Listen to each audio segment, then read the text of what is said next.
है गाउँबाट कोसिला आयो त दोलखाबाट तोरो यहाँ बेसार छ यहाँ अनि यहाँ चिल्ली आँखाबाट खुर्सानी छ यो आलुको यो मस्यौडा उखु छ अनि यहाँ छ किवी छ अनि यस्तो खालको यो टमेटर छ अनि त्यसपछि अर्को यहाँ छ घिउ यो दोलखाबाट आएको घिउ छ अनि त्यसपछि गुन्द्रुक छ अनि त्यसपछि सुकेको साग छ चुचे करेला छ उखु छ यहाँ अनि ढिँडो खानेले चम्बा चारवटा यहाँ 4 पोका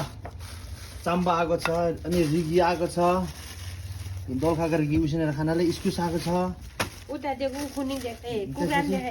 कुखुरा ल्याए त कुखुरा अनि कुखुरा पनि लागेको छ प्लास्टिक खोल्न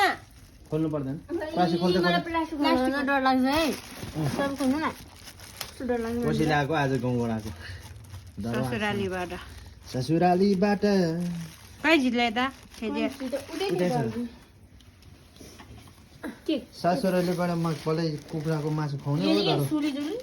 सुली होइन ब्लड हो त्यसको एउटा कुखुरा सिँगै आएको छ अब यत्रो कुखुरा डल्लै आएको थियो कटिङ गरेर पोलेर टाउन ल्याएको मलाई पर्यो टाउको ल्याएर